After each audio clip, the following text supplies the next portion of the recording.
40টা রাত যেই রাতের অপেক্ষায় ঘুমাও নাই, দরজার পাশে দাঁড়ায় দাঁড়ায় আমার নবীর অপেক্ষা করেছো। কখন জানি আমার নবী এসে ডাক দেয়া কয়, আবু বকর উঠো, হিজরতের টাইম হয়ে গেছে। এই ডাকটা শোনার জন্য 40টা রাত তুমি ঘুমাও নাই। অবশেষে সেই রাত আসলো, তুমি আমার নবীকে নিয়ে হিজরতের উদ্দেশ্যে রওনা দিলা। যাইতে যাইতে পিছনে দুশমন তোমাদের ফলো করতেছে। সেই গারে সুর, ওই গুহার ভিতরে 3 দিন অবস্থান করেছো। এই সেই গুহা, যেই গুহা বিশাল বড় এক উঁচু পাহাড়ের উপরে। এত বড় উঁচু পাহাড়, আজও যারা মক্কা মদিনা গেছেন, মক্কা শরীফ যারা গেছেন, আপনাকে যখন ভ্রমণে বের করে ওই গর্ত দেখায়, ওই গুহাটা দেখায়, গারে সুর, কয়জন আছে ওই পাহাড়ের উপরে উঠবে? অনেকের সাহস দেয় না। অথচ ওই সময় তো কোনো রাস্তাও ছিল না, পাহাড় বেয়ে ওই গুহা পর্যন্ত বসতে হয়েছে। এখন তো সৌদি সরকার ঘুরায় ঘুরে অনেক রাস্তা করেছে, এই রাস্তা দিয়ে এখনো অনেক মানুষ সাহস করে না।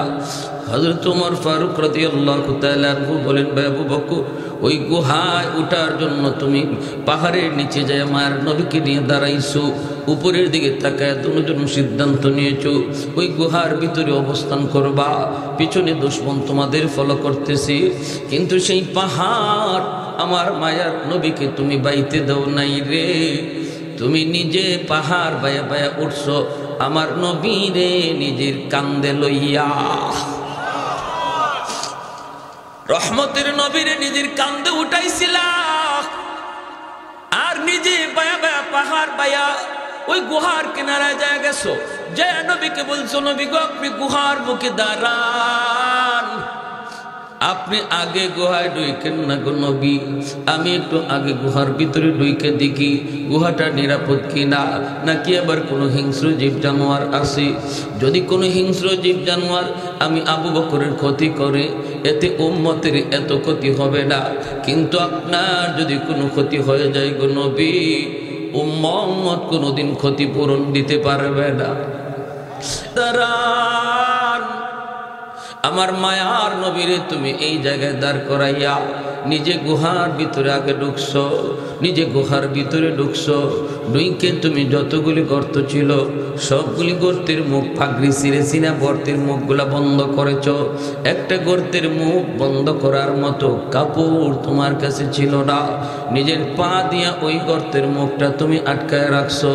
যদি গর্তের ভিতরে কোনো বিষাক্ত সাপ থাকে, আমি আবু বকরকে দংশন করে করুক, কিন্তু আমার মায়ার নবীর যেন ক্ষতি না হয়। এরপরে আমার নবীরে তুমি গুহার ভিতরে ঢুকাইছো। ওই দিন তোমার ঘুমের প্রয়োজনটা বেশি দরকার ছিল, কারণ 40টা রাত তুমি ঘুমাও নাই, কিন্তু নিজে না ঘুমাইয়া গুহার ভিতরে আমার মায়ার নবীরে ঘুম পাড়াইছো। নিজের উরুটারে বালিশ বানায় দিছো, নিজের উরুটারে বালিশ বানায় দিছো, আর আমার রহমতের নবীরে নিজের উরুতে ঘুম পাড়াইছো। বিষাক্ত সাপ তোমার পায়ে কামড় দিল, বিষের যন্ত্রণায় তুমি ছটফট, বিষের যন্ত্রণায় তুমি অস্থির, হজম করেছো, যন্ত্রণা তুমি হজম করেছো, চেহারা তোমার কালো হয়ে গেছে, বডি তোমার কালো হয়ে গেছে, কিন্তু বডি তুমি নাড়াচাড়া করো না। যন্ত্রণায় তুমি অস্থির, কিন্তু বডি নাড়াও না, কারণ বডি যদি নাড়াও আমার মায়ার নবীর ঘুম ভেঙে যাবে। ও ভাই আবু বকর, ওই একটা রাতের নেকি আমি উমরকে তুমি দিয়ে দাও, বিনিময়ে আমি উমর আমার জীবনের সব নেকি তোমাকে দিয়ে দিব। যেরকম সুবহানাল্লাহ। सिद्दीक तेरा नाम से इस्लाम रहेगा, सिद्दीक तेरा नाम से इस्लाम रहेगा, दुनिया की सदाकत में तेरा नाम रहेगा, दुनिया की सदाकत में तेरा नाम रहेगा, फारूक तेरा नाम से इस्लाम रहेगा, दुनिया की अदालत में तेरा नाम रहेगा, उस्मान तेरा नाम से इस्लाम रहेगा, दुनिया की सखावत में तेरा नाम रहेगा, हैदर तेरा नाम से इस्लाम रहेगा, दुनिया की शजाअत में तेरा नाम रहेगा, मुआविया तेरा नाम से इस्लाम रहेगा, दुनिया की सियासत में तेरा नाम रहेगा। जोरे शोरे बोली अल्लाहु আকবার। সিদ্দিক আকবর বলেন, ভাই উমর, যদি তুমি ওই রাতের নেকি চাও তাহলে আমি আবু বকর নিজেও তো জানি না এই রাতে আমার কেমন নেকি হয়েছে, তোমাকে আমি দিব কি দেব না, টকব কি জিতব, এটা তো আমি নিজেও বুঝতেছি না। চলো আমরা দুজন আল্লাহর নবীর কাছে যাই, যাই নবীকে জিজ্ঞেস করি ওই রাতে আমার কি পরিমাণ নেকি হয়েছে। দুজন চলে আসলেন মায়ার নবীর কাছে। আল্লাহর নবী বলতেছেন, কি ব্যাপার? দুজন হাজির, ঘটনা কি? সিদ্দিক আকবর বলেন, ইয়া রাসূলুল্লাহ, নবী গো সমস্যায় পড়ে এসেছি। আবু বকর বলেন, ইয়া রাসূলুল্লাহ, উমর তার জীবনের সব নেকি আমাকে দিতে চায়, বিনিময়ে আমার কাছে এক রাতের নেকি চায়, এক রাতের নেকি চায়। আমি ওই রাতে কেমন নেকি হয়েছে জানি না গো নবী, আমি নিজেও জানি না। আমরা দুজন আপনার কাছে জানতে এসেছি ওই রাতে আমার কি পরিমাণ নেকি হয়েছে। আল্লাহর নবী বলেন, আবু বকর কোন রাতের কথা বলছো? তখনই সিদ্দিক আকবর কয়, নবী গো, ওই রাত হলো আপনার সাথে হিজরতের রাত। আল্লাহ নবী বলে, আবু বকর বদলাবা কি বদলাবা না আমি নবী জানি না, আমি কোনো মত দিব না, আমি বলবো না বদলাও, বলবো না বদলাও না, একটা বলবো না। কারণ দুজন মায়ার নবীর মহব্বতের নবীর বন্ধু, নবীর শ্বশুর, একজন নবীর ডান হাত আর একজন নবীর বাম হাত, ঠিক কিনা করে বলেন? আজও আমার নবী দুই বন্ধুকে নিয়ে মদিনার রওজা আতহারে দুই বন্ধুরে পাশে নিয়েই শুয়ে আছেন, দুই বন্ধুরে পাশে নিয়েই মায়ার নবী চিরনিদ্রায় শুয়ে আছেন। এত মায়ার দুই বন্ধু, কে খুশি হয় আবার কে নারাজ হয়। এজন্য নবী কয়, আমি জানি না, আমি কোনো মত দিব না, আমি কোনো মত দিব না, তবে আমি যেটা জানতে চেয়েছো এটা বলতে পারে আবু বকর, ওই রাতে তোমার কি পরিমাণ নেকি হয়েছে এটা তোমাকে আমি জানাইতে পারবো, বাকি বদলানো না বদলানো সেটা তোমাদের ইচ্ছা। এইবার নবী বলতেছেন, আবু বকর রে, শুধু ওমরের জীবনের নেকি না, গোটা উম্মতের জিন্দেগির নেকি যদি এক পাল্লায় রেখে দেওয়া হয়, আরেক পাল্লায় শুধু তোমার এক রাতের নেকি রাখা হয়, তবুও তোমার পাল্লা ভারী হয়ে যাবে। আরেকটু জোরে কন্যা সুবহানাল্লাহ। এইবার সিদ্দিক বলে, ভাই আমার তাহলে আমি রাজি না। বোঝা গেল কি? বোঝা গেল আমার আপনার তওবার খাতিরে আল্লাহ পাক কেমনে ওলির দপ্তরে নাম লেখা দেয়।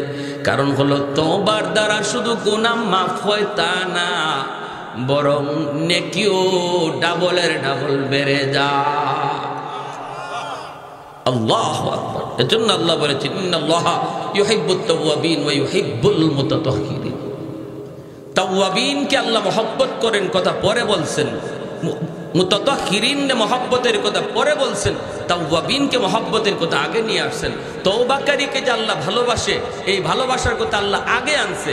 আর যে পবিত্র গুনাহ করেই না তারেও আল্লাহ ভালোবাসে, এই ভালোবাসার কথা আল্লাহ পরে বলছে। সুবহানাল্লাহ, সুবহানাল্লাহ। তাহলে নিরাশ হওয়ার কিছুই নাই, কিছুই নেই। জমিন প্রতিদিন আল্লাহর কাছে এমন আবদার করতেছে, মালিক অনুমতি দাও, অনুমতি দাও, গুনাহগারগুলির গিলে ফেলি। আমি জমিন আর কত গুনাহ দেখব, আর কত সইব, জালেমের পায়ের আওয়াজ আমি জমিন আর কত শুনবো, গুনাহগারের পায়ের শব্দ আর কত শুনবো। জমিন প্রতিনিয়ত আল্লাহর কাছে আবদার করে, মালিক অনুমতি দাও গিলে ফেলি, আবতালিউ ইবনা আদম ফি কারি। আলা কুল্লা ইয়াউমিন ওয়াল আরদু ইস্তাজিলু রাব্বাহু ওয়াল বাহরা ইস্তাজিলু রাব্বাহু ওয়াল মালাইকাতু ইস্তাজিলু রাব্বাহু। আল্লাহ পাক রব্বুল আলামিন বলেন হাদিসে কুদসি, আল্লাহর নিজের ভাষা, প্রতিদিন জমিন আল্লাহর কাছে আবদার করে, মালিক অনুমতি দাও, অনুমতি দাও গিলে ফেলি। তুরস্কের জমিন 5 তলা 10 তলা বিল্ডিং গিলে ফেলেছে, 50,000 মানুষকে গিলে ফেলেছে, কয়েকদিন আগের ঘটনা, ঠিক না? সিরিয়ার জমিন আজ অনেক মানুষকে মাটির নিচে পাওয়া যায়, অনেক মানুষের কোনো খবরও পাওয়া যায় না। এমনিভাবে আল্লাহ পাক রব্বুল আলামিন কয়, শুধু তুরস্ক আর সিরিয়ার জমিন নয়, বাংলার জমিনও প্রতিদিন আল্লাহর কাছে আবদার করে, মালিক অনুমতি দাও ওই গুনাহগারকে আমি গিলে ফেলি, গুনাহগারের 10 তলা বিল্ডিংটাও আমি গিলে ফেলি। আল্লাহ পাক রব্বুল আলামিন কয়, শুধু এইরকম জমিন নয়, সাগর ও মহাসাগর আল্লাহর কাছে প্রতিনিয়ত আবদার করে, ও মালিক কক্সবাজার সমুদ্র সৈকত, এই সমুদ্রের পারে আইসা নাফরমান কত গুনাহ করে গো, আমি পানি আর কত দেখব, আর কত আমি নাফরমানি দেখব। আল্লাহ ওই নাফরমানগুলি তোমার জমিনে নাপাক বানায় ফেলাইছি, আমাকে একটু সুযোগ তুমি দিবানি, আমি পানি এই জমিনটারে পাক বানায় দেব, পাক বানায় দেব। আল্লাহ পাক রব্বুল আলামিন কয়, জমিন থাম থাম, আমি আল্লাহ দেখতেছি তোমরা যারা এই জমিন ধ্বংস করে দিতে চাও, আমি আল্লাহ দেখি এই জমিনে কেমন অন্যায় হয়, কেমন অত্যাচার হয়, কেমন জুলুম হয়, আমি আল্লাহ দেখি এই জমিনে কেমন গুনাহ হয়, কেমন জুলুম হয়, আমার নবীর নায়েব রাসূলদের সাথে কেমন আচরণ হয়, আমি আল্লাহ দেখি। এরপরও কেন ধরি না জানোনি, কারণ এই মানুষকে আমি আল্লাহ বড় আদর করে বানাইছি। আসমান আল্লাহ বানাইছেন কুন ফায়াকুন বইলা, জমিন আল্লাহ বানাইছেন কুন ফায়াকুন বইলা, ফেরেশতা আল্লাহ বানাইছেন কুন ফায়াকুন বইলা, কিন্তু আমারে আপনারে আল্লাহ পাক কুন ফায়াকুন বইলা বানায় নাই। আমারে আপনারে যখন আল্লাহ বানাইছে, আল্লাহ বলে খলাকতু বিয়াদাইয়া, আমি আমার নিজের হাত দিয়া বান্দা বান্দিরে বানাইছি। কারণ এই চেহারার মধ্যে এত দামি কপাল, ওই কপাল দিয়া বান্দা আমার কুদরতি কদমে সাজদা দেয়। এই কপালটার এত দাম, এত দাম, এই কপাল ফেরেশতাদের হাতে বানাইলে হয় না, এই কপাল কুন ফায়াকুন বললে হয় না, এই কপাল আমি আল্লাহ নিজের হাতে বানাইছি। আমার বান্দা দিনে যদি তওবা করে, দিনে আমি আল্লাহ কবুল করব, রাতে যদি আমার কাছে তওবা করে রাতেই কবুল করব। কখন কোন জায়গায় ওয়াজ মাহফিলে বইসা আমার বান্দার দিল নরম হয়ে যায়, দিলটা নরম হওয়া মাত্রই যখনই কইব আল্লাহ ভুল করেছি আর করব না, তখনই আমি তার পিছনের জীবনের সব গুনাহ মুহূর্তের ভিতরে নেকি বানায় দিব। তোমরা কারা কারা, তোমরা কেন আমার আর আমার বান্দার ভিতরে কেন নাক গলাও? আল্লাহু আকবার। আমার আর আমার বান্দা বান্দির ভিতরে তোমরা কেন নাক গলাও? 70 বছর 80 বছরের গুনাহগার তওবার খাতিরে 60 বছর 70 বছরের গুনাহকে আল্লাহ পাক মুহূর্তের ভিতরে নেকি বানায় দেয়। আল্লাহ বলে এখনো জমিনের মধ্যে 4 শ্রেণী আছে, লাউলা মাশাইকু রুক্কা ওয়াশ-শাবাবু খুশা ওয়াল আতফালু রুদ্দা ওয়াল আনআমু রুত্তা লাজআলতুস সামাআ হাদিদা ওয়াল আরদা খাফসাফা ওয়াত তুরাবা রামাদা ওয়ামা আনজালতু মিনাস সামাই কাতরা ওয়ামা আমবাততু মিনাল আরদি নাবাতা বাল আনজালতু আলাইকুমুল আযাবা সাফা। আল্লাহ বলেন এখনো জমিনের ভিতরে আমার কিছু বান্দা বান্দি রয়েছে যাদের চুল দাড়ি পাকা হয়ে গেছে, চুল পেকে গেল, চুল দাড়ি তার পাকা হয়ে গেছে, কোমরে তার ব্যথা, হাঁটুতে তার ব্যথা, এরপরও আমি আল্লাহকে কষ্ট করে করে সেজদা দেয়, আমি আল্লাহকে কষ্ট করে করে রুকু করে, রুকু করতে পারে না, হাঁটু বাঁকা করতে পারে না, কোমর বাঁকা করতে পারে না, এরপরও করে আমি আল্লাহর ভয়ে, আমি আল্লাহর মহব্বতে। আমার ওই বান্দা বান্দি যখন কষ্ট করে আমি আল্লাহর কদমে সেজদা দেয় রে, তখন আমি আল্লাহ এই জমিনের প্রতি তখন মায়া লেগে যায়।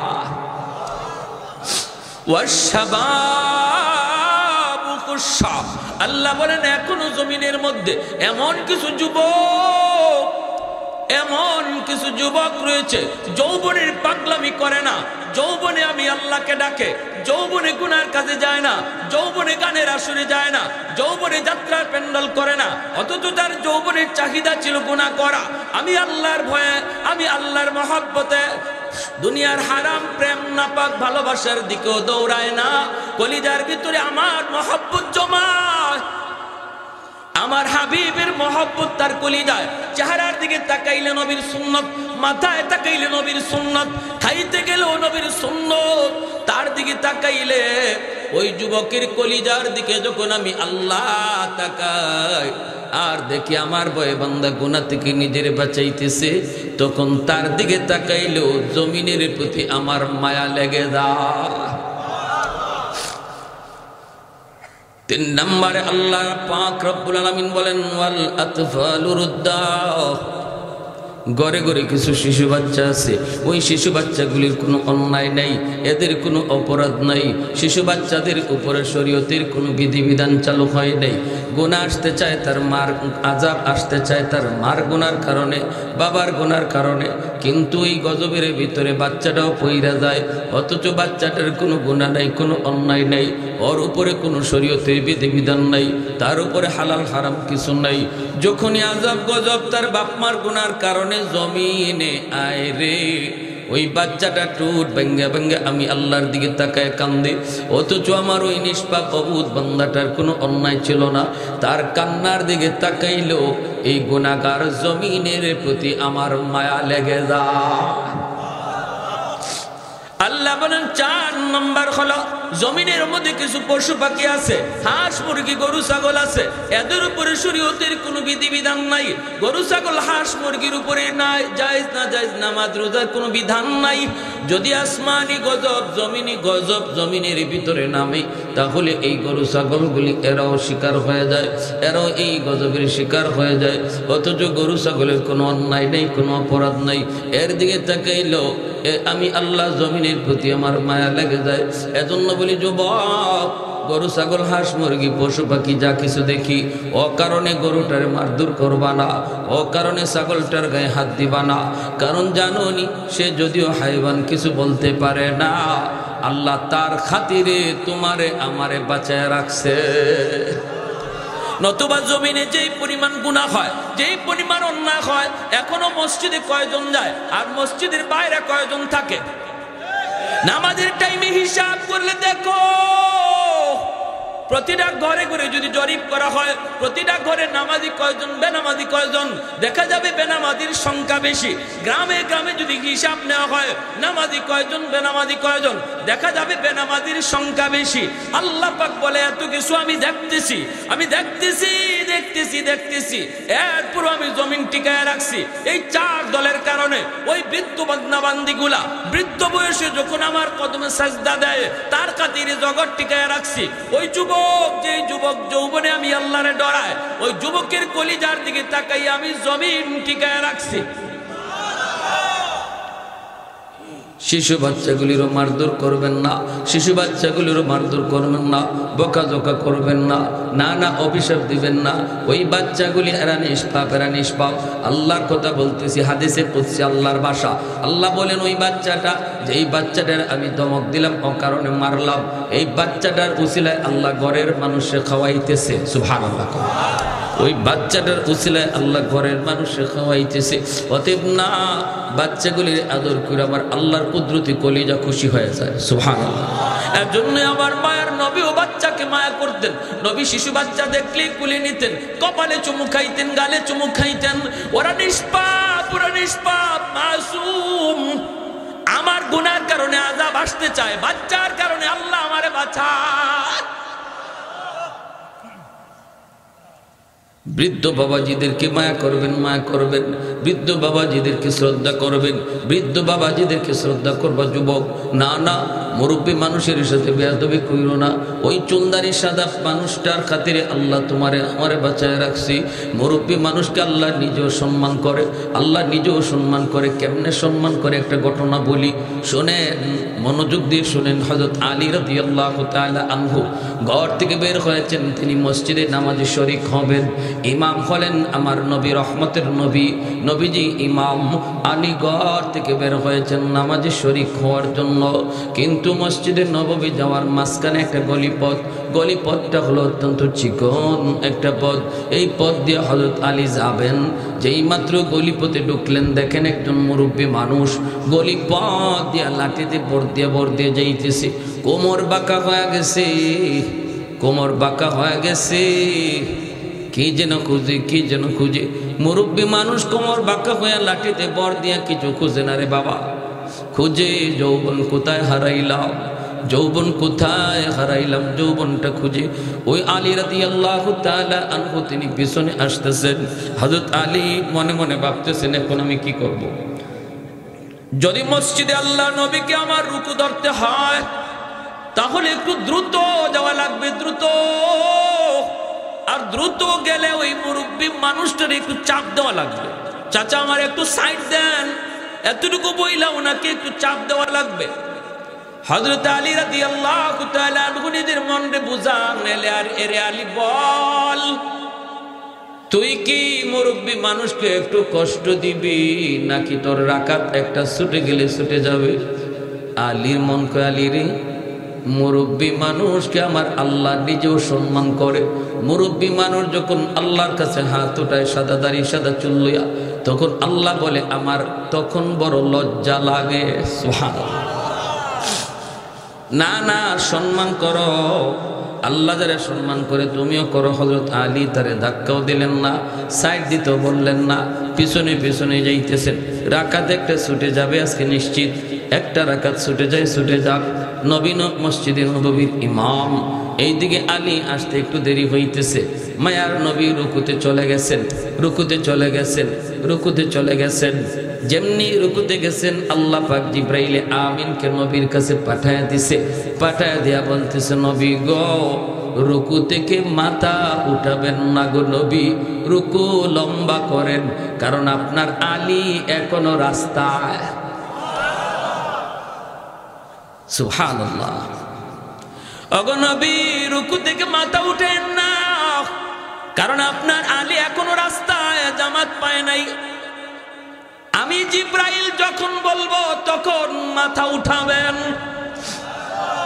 আল্লাহ নবী রুকু লম্বা করা শুরু করলেন।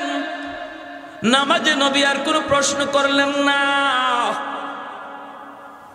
আলী রাদিয়াল্লাহু তাআলা আনহু যখন রুকুতে নবীরে পাইলেন, তখন জিবরাইল কয়, নবী গো, এইবার দয়া করে মাথা উঠান, আপনার আলী আপনার রুকুতে পায়া গেছে। সুবহানাল্লাহ। নামাজ শেষ হলে পরে আল্লাহর নবী মসজিদে নববীর মিম্বরে বসে ডাক দিলেন, আলী এদিকে আসো, এদিকে আসো। সাহাবায়ে কেরাম একটু বুঝতে চাইতেছেন, আজকে রুকু এত লম্বা হলো কেন, অন্য দিনের চেয়ে আজকে রুকু এত লম্বা হলো কেন? প্রশ্ন সবারই মনে। নবী ডাক দিলেন, আলী এইদিকে আসো। আলীকে ডাক দিয়ে কাছে আনলেন। সেই মায়ার নবী বলতেছেন, আলী আজকে নামাজে আসতে দেরি হলো কেন? হযরত আলী রাদিয়াল্লাহু তাআলা আনহু বলেন, নবী গো, কই বেশি দেরি হয় নাই, আমি তো আপনাকে রুকুতে পাইছি। আল্লাহ নবী কয়, আলী কেমনে পাইছো? হুশ নাই, হুশ থাকার কথাও না রে। তোমার রুকু পাওয়ার জন্য আল্লাহ পাক আমাকে রুকুতে হ্যাং করে রাখছে। সুবহানাল্লাহ। আমারে আল্লাহ পাক রুকুতে আটকায় রাখছে যেন তুমি রুকু পাও। হযরত আলী অবাক হয়ে গেলেন, ইয়া রাসূলুল্লাহ, এত কিছু ঘটে গেছে আমি বুঝি নাই গো নবী। আল্লাহ নবী কই, বুঝতে হবে না, আগে বলো কি হয়েছে, রাস্তা কি হয়েছে কও। হযরত আলী বিস্তারিত বলার পর মায়ের নবীর চোখ দিয়ে দর দর করে পানি পড়ে। আর নবী কয়, আলী রে, একজন মুরব্বীর সম্মান করার কারণে আল্লাহ পাক তোমারে কি পরিমাণ সম্মানী বানাইছে দেখো। এ যুবক, আজকে মুরব্বীর দিকে তুমি চোখ লাল করে তাকাও কোনো কারণে, সাবধান। চুলদারি সাদা মানুষগুলো আল্লাহর কাছে বড় দামি, বড় দামি, বড় দামি। না, বেয়াদবি করবা না, বাপ মার সাথে বেয়াদবি করবা না, কারণ মা বাবার দোয়ার দ্বারা আল্লাহ তোমার ভবিষ্যৎ আলোকিত করবে। বাপ মার বদদোয়া থাকলে ভবিষ্যৎ আল্লাহ অন্ধকার করে দিবে, অন্ধকার। যেই সন্তানের উপরে তার বাপ মার দোয়া থাকবে, আল্লাহ পাক রব্বুল আলামিন তার সামনের জীবনের সমস্ত পথ আসান করে দিবে। 1 নম্বর আল্লাহ হায়াতে বরকত দেয়, 2 নম্বর আল্লাহ পাক রব্বুল আলামিন তার রিজিকে বরকত দেয়, 3 নম্বর আল্লাহ পাক তার সন্তানগুলিকে নেককার সন্তান বানায়। আল্লাহু আকবার। ঘরে যে একজন বৃদ্ধ মা, বৃদ্ধ বাবা, আব্দুল কাদের জিলানী, মঈনুদ্দিন চিশতি তোমার জন্য এক জায়গায় বৈশা দোয়া উঠাইছে, হাত উঠাইছে। নবী বলে তাদের দোয়া কবুল হবে কি হবে না কোনো গ্যারান্টি নাই, কিন্তু তোমার আব্বা, কিন্তু তোমার আম্মা যদি তোমার জন্য হাত উঠায়, মায়ার নবী বলতেছেন এই দোয়া কবুল হবে, এটা 100% গ্যারান্টি। সালাসাতুন দাওয়াতুম মুস্তাজাবাতুম লা শাক্কা ফীহ, দাওয়াতুল মাজলুম, দাওয়াতুল মুসাফির ওয়া দাওয়াতুল ওয়ালিদ আলা ওয়ালাদিহি। এজন্য রে যুবক, দুনিয়ার মানুষ তোমারে ভালো জানে, বাপ মা তোমারে খারাপ জানে। আল্লাহ বলে আমিও তোরে খারাপ জানি। বাপ মা যদি তোমারে ভালো জানে, আল্লাহ বলে আমিও তোমারে ভালো জানি। রিদার রাব্বি ফি রিদাল ওয়ালিদাইন ওয়া সাকাতুর রাব্বি ফি সাকাতিল ওয়ালিদাইন।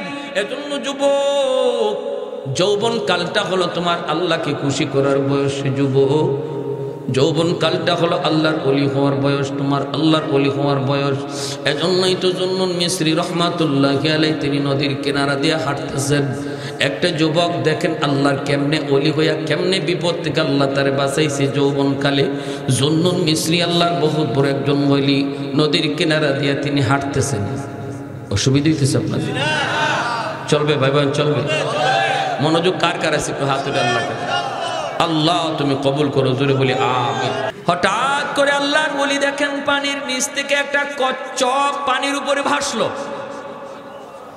ওই কচ্ছপটা আল্লাহর কুদরতের নদীর পারে আসলো, আর বিচ্ছুটা লাফ দিয়া কচ্ছপের পিঠে বসে গেল। কচ্ছপটা খেয়া হইয়া বিচ্ছুটাকে নদী পার কইরা দিল। এই ক্ষমতা আল্লাহর আসেনি না নাই? আল্লাহ পারেনি না পারে না? এটা আল্লাহর কুদরত, ঠিক কিনা ধরে বলেন? আল্লাহ পাক রব্বুল আলামিন তার কুদরতে পার করে দিলেন। এইবার জুন্নুন মিসরি কয় মালিক, বিচ্ছু তো তুমি পার করে দিছো, কিন্তু আমারও তো নদী পার হতে মন চাই, কিন্তু কেমন করে নদী পার হব? কোনো খেয়া নাই, কোনো নৌকা নাই। আল্লাহ কেমন করে নদী পার হই? মালিক আমাকে নদী পার করাও। বিচ্ছুরে যদি তুমি পার করাইতে পারলা, আমাকেও তুমি পার করাও। আল্লাহ পাক তার অলির অন্তরে ইলহাম করে দিলেন, হাতের জায়নামাজ পানিতে বিছায় দাও, আর জায়নামাজে বসে পড়ো, আমি আল্লাহ তোমাকে জায়নামাজে বসাইয়া নদী পার করায় দিব। সিলেটের শাহজালাল মুজরিদি ইয়ামানি রহমতুল্লাহি আলাইহি গোর গোবিন্দের সাথে যুদ্ধ করতে ইয়ামন থেকে এসেছেন। সুরমা নদীর সবগুলি নৌকা গোর গোবিন্দ সরায় দিল। এরপরে আল্লাহর ওলি সঙ্গী সাথী নিয়ে তিনি নদী পার হয়েছেন। নৌকায় না জায়নামাজে? যেরকম নৌকায় না জায়নামাজে? জানেননি আপনারা? নৌকা সরায় দিল, জায়নামাজে পয়সা শাহজালাল মুজরিদি ইয়ামানি নদী পার হইছেন। তাহলে এটা কে করাইছে? জোরে বলেন, কে করাইছে? আল্লাহ যদি করাইতে পারে, মানুষ যা পারে না পারে কে? এর নামই তো হল আল্লাহর কুদরত। ওলিদের দ্বারা যদি হয় কারামত, নবীদের দ্বারা যদি হয় মুআজিজা, করায় কে? তাহলে এটা অস্বীকার করা, গাঞ্জাখুরি কথা কওয়ার সুযোগ কই? তুমি যদি কও যে এটা খালি কিচ্ছা, হুজুররা খালি কিচ্ছা, কি আজগবি কিচ্ছা লই আইছে, এটা কেমনে সম্ভব? আরে সম্ভব তো তখনই যদি আল্লাহ করায়। আল্লাহ অসম্ভবের সম্ভব করতে পারে, এই ইয়াকিন যদি তোমার না থাকে, তাহলে তো তোমার ইমানই নাই। ঠিক কিনা জোরে কও? ইমানই তো নাই। যদি এটা বিশ্বাস না করো, আল্লাহ কোরআনের ভিতরে ওলি আল্লাহদের কারামতের কথা বলছেন। সুলাইমান আলাইহিস সালামের জমানা, তিনি সুলাইমান আলাইহিস সালাম বলছেন রানী বিলকিস রওনা দিয়ে দিছে। এখন বিলকিস রানী আমার কাছে আসার আগে আগে তার 7টা গেটের ভিতরে তালাবদ্ধ দেওয়া সিংহাসন আমার কাছে কে আনতে পারবা? তখন দেখা যায় এক জিন কইল আমি পারবো। সুলাইমান আলাইহিস সালাম বললেন আরো তাড়াতাড়ি কে পারবা?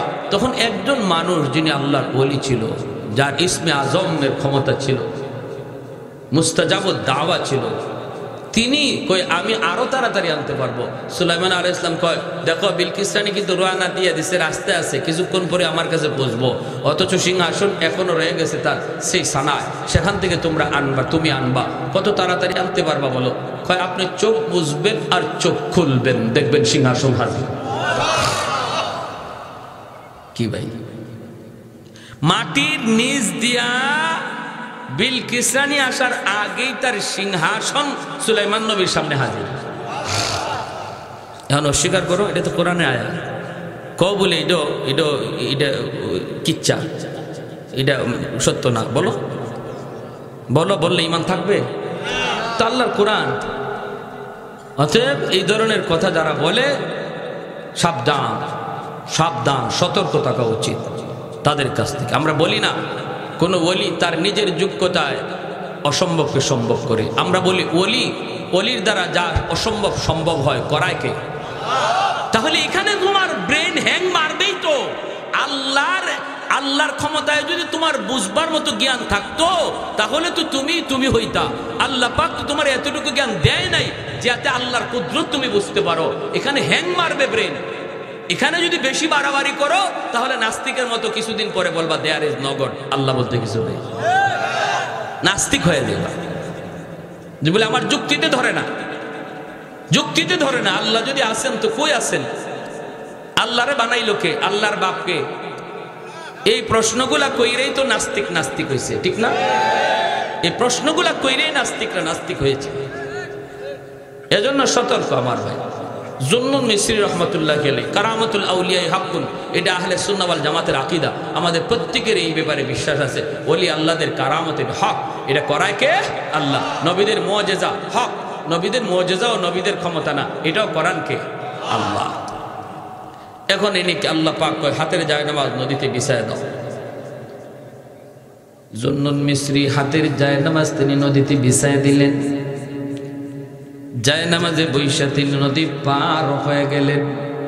এইবার আল্লাহর ওলি বিচ্ছুর পিছনে পিছনে দৌড়তেছেন। বিচ্ছুটা কোন দিকে যায় একটু দেখতে মন চায়, কোন দিকে যায় দেখতে একটু মন চায়। হঠাৎ করে আল্লাহর ওলি দেখেন হাওরের মাঝখানে একটা গাছ, গাছের নিচে একটা যুবক মনের আনন্দে ঘুমাইতেছে। এই যুবকের দিকে বিচ্ছুটা দ্রুত বেগে যাইতেছে। আল্লাহর ওলি জুন্নুন মিসরি ইনিও বিচ্ছুর পিছনে পিছনে আসতেছেন। কাছে আইসেই দেখেন ওই যুবক, যেই যুবক মনের আনন্দে ঘুমায়, তার চতুর্দিকে তার এই গরু ছাগলগুলি, ওই যে দুম্বা ভেড়াগুলি চতুর্পাশে।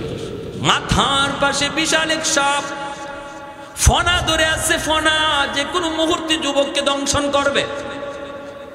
ওই অবস্থায় বিচ্ছুটা যাই লাফ দিয়া সাপের মাথায় বসলো, বৈশেই সাপরে কামড় দিল। মুহূর্তের ভিতরে সাপটা জাগায় মারা গেল। এইবার আল্লাহ বলি যুবককে ঘুম থেকে উঠাইলেন। যুবক, এ যুবককে একটু উঠো, মাথার পাশে কি ঘটে গেল যুবক একটু দেখো রে। যুবক তাকে দেখে অসম্ভব আল্লাহ পাক সম্ভব করে দিয়েছে। যুবক চোখ দিয়ে পানি ধরা আল্লাহর ওলি গো কেমনি কি হলো? জুন্নুন মিসরি কয় বাবারি সাপে তোমারে কামড় দেওয়ার কথা, ওই অবস্থায় আল্লাহ নদীর ওই পার থেকে বিচ্ছু পাঠাইছি তোমাকে বাঁচানোর জন্য। সাপরে বিচ্ছুটা কামড় দিয়ে মেরে ফেললো। ও যুবক বলো না, যৌবনে তুমি কেমন করে আল্লাহরে এত খুশি করলা? যৌবনে তুমি কেমন করে আল্লাহর ওলি হইলা? কি তোমার নেকামল একটু বলো। এতটা মায়া আল্লাহ তোমারে কেমনে করলো? যুবক চোখের পানি মোছে আর কান্দে আর আল্লাহর ওলি গো আমি হলাম একজন রাখাল, মানুষের উটরা খালি করি, দুম্বারা খালি করি। আমি হাওরে জঙ্গলে বন্দরে সর্বত্র দিন কাটায় দেই। মানুষের আমানত আমার কাছে থাকে, সন্ধ্যাবেলা আমানত ফিরিয়ে দেই। কিন্তু আমার যা মনে পড়ে, আমি জঙ্গলে থাকি আর বন্দরে থাকি, যেখানেই থাকি না কেন, যখনই আজানের আওয়াজ আমার কানে আসে, সাথে সাথে জঙ্গলে থাকলে জঙ্গলেই নামাজে দাঁড়ায় যায়, হাওরে থাকলে হাওরেই নামাজে দাঁড়াই। আমার দুনিয়ার কাজ আগে না, নামাজ আমার কাছে আগে। আল্লাহু আকবার।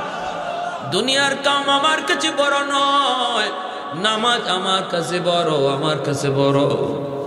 আর আমি যতদূর দেখলাম, আমি ঘর থেকে যখন বের হয়েছি, আল্লাহর কাছে দোয়া করে বের হয়েছি, বিসমিল্লাহি তাওয়াক্কালতু আলাল্লাহ লা হাওলা ওয়ালা কুওয়াতা ইল্লা বিল্লাহিল আলিয়্যিল আযীম। ঘর থেকে বের হও যুবক, এই দোয়াটা পরে বের হও।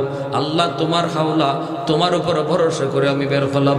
আল্লাহ পাক রব্বুল আলামিন কয়, বান্দা তুমি যখন আমার উপরে 100 ভরসা করো, আমি আল্লাহ তোমার সাথে 100 লেনদেন করি। আমাদের ভরসাই তো কম, ঠিক না? ভরসাই 100 আল্লাহর উপরে করতে পারি না, যার কারণে আমাদের সাথে আল্লাহ লেনদেনও কম হয়। ঘুমানোর আগে বলেছি, মালিক আমি ঘুমাইবো এখানে, আমি বড় ক্লান্ত পরিশ্রান্ত, কিন্তু কেমনে ঘুমাই? ঘুমন্ত অবস্থায় যদি আমারে কোনো হিংস্র জীব জানোয়ার আঘাত করে, আক্রমণ করে, আমারে বাঁচাইব কে? কেউ নাই, আপন বলতে কেউ নাই, বন্ধু বান্ধব আত্মীয় কেউ নাই, কিন্তু আমি পরিশ্রান্ত ঘুমাবো। আল্লাহ আমি তোমার কাছে আমারে হাওলা করলাম। এই বইলে আমি ঘুমাইছিলাম। আল্লাহর ওলি জুন্নুন মিসরি, যুবক এজন্যই তোমাকে আল্লাহ পাক যৌবনে তোমার নাম অলির তালিকায় উঠাই দিছে। আল্লাহর উপর ভরসা করছো তুমি 100 জন্য আল্লাহ তোমার সাথে ব্যবহারও করছে 100। এজন্যই রে যুবক, এজন্যই বলি, যত আল্লাহর অলি হয়ে গেছেন দুনিয়াতে সবাই কিন্তু অলির খাতায় নাম লেখাইছেন যৌবনকালে। এই যৌবন কালটা তুমি পাগলামি করে কাটাইতেছো, এই যৌবন কালটা তুমি গুনার কাজে কাটাইতেছো, অথচ এই বয়সটাই ছিল তোমার আল্লাহর ওলি হওয়ার বয়স। কি ভাই? ভুলটা যদি বুঝালাই, আল্লাহ যা করেছি ভুল করেছি, এতটুকুই যথেষ্ট। দিলে দিলে কাউরে শোনাইতে হবে না। এখানে বসে আমরা যারা আছি, পিছনের কথাগুলা আল্লাহর কাছে দিলে দিয়ে বলবো, আল্লাহ যা করেছি ভুল করেছি। সামনে আসতেছে রমজান, আল্লাহ অনেক রোজা আগে ছাড়ছি, আর একটা রোজাও ছাড়তে আমি রাজি না। আল্লাহ আমাকে পরিপূর্ণ রোজাগুলি রাখার তৌফিক দিও। আল্লাহ আমার পিছনের সব গুনার ব্যাপারে আমি তোমার কাছে তওবা করলাম। এতটুকু কথা দিলে দিলে কারা কারা বলতে রাজি? আল্লাহরে দেখা। আল্লাহ তুমি কবুল করো, মঞ্জুর করো। সবাই বলি আমিন। আর একটু জোরে বলি আমিন, আরো জোরে বলি আমিন। আল্লাহ আমরা আর মা বাবারে কষ্ট দিব না, আল্লাহ আমরা আর বাপ মারে কষ্ট দিব না, মা বাবার অমান্য হব না। আয় আল্লাহ মুরব্বীদের সাথে আর বেয়াদবি করব না। আল্লাহ তোমার ঘর মসজিদে 5 ওয়াক্ত নামাজ পড়ব, রমজানের রোজাগুলি রাখবো, পাক্কা ইরাদা আমরা করতেছি। আল্লাহ আমাদের পিছনের সব গুনাহ মাফ করো। সবাই কোন আমিন, আরো জোরে বলেন আমিন। আজকের মাহফিলকে আল্লাহ কবুল করুন, আজকের এই আয়োজনকে আল্লাহ